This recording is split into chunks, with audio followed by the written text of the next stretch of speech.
नमस्कार मेरे प्यारे साथियों। हमारी जन्माष्टमी स्पेशल सीरीज में आपने डे 1 से लेकर डे 5 तक बहुत कुछ सीखा। जन्माष्टमी व्रत कब और कैसे रखे, सही पूजा विधि, व्रत के नियम, श्री कृष्ण झूला कैसे सजाए, जन्माष्टमी कथा, वो सारी गलतियां जिनसे हमें इस पावन दिन बचना चाहिए। आज है डे 6 और आज हम बात करेंगे कान्हा के 5 सबसे प्रिय भोगों की, जो आप घर पर बना सकते हैं, और उनके पीछे की वो भावनाएं जो उन्हें इतना खास बनाती हैं। और हाँ, कल डे 7 पर हम बताएंगे जन्माष्टमी पर अपने कान्हा को कौन से उपहार देने चाहिए। तो जुड़े रहिए, चैनल माय सहारा को सब्सक्राइब कर लीजिए और बेल आइकन दबा दीजिए ताकि कल का सबसे प्यारा एपिसोड आप मिस न करें। हमारा चैनल माय सहारा आपको हर व्रत और त्योहार की सही तिथि, प्रमाणिक व्रत कथा और उस दिन के लाभ बताता है, वो भी आसान भाषा में, ताकि आप हर त्योहार को सिर्फ मनाएं ही नहीं बल्कि महसूस भी करें।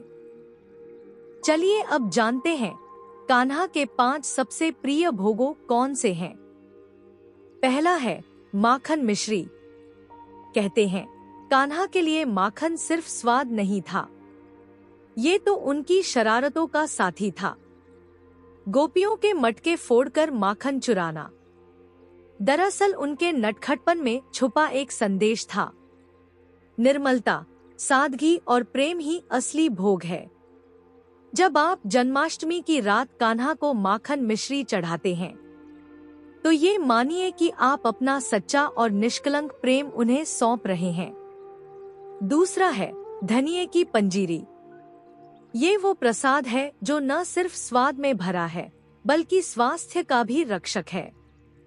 शास्त्र कहते हैं व्रत के बाद इसका सेवन शरीर को बल देता है और श्री कृष्ण को इसका सादापन बहुत भाता है।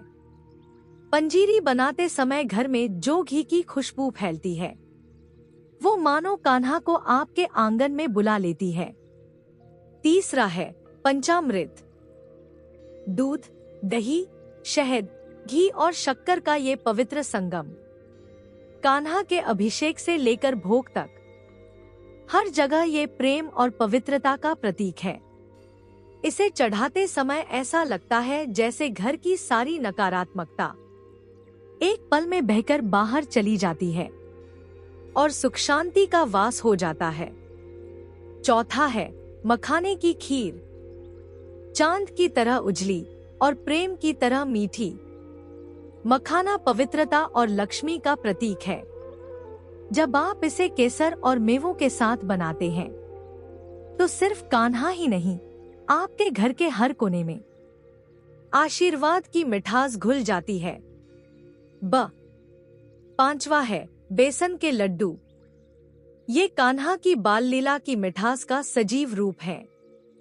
गोल गोल लड्डू जैसे उनके गोल मटोल गाल और इनकी मिठास से मन के सारे कटु भाव भी घुलकर प्रेम में बदल जाते हैं।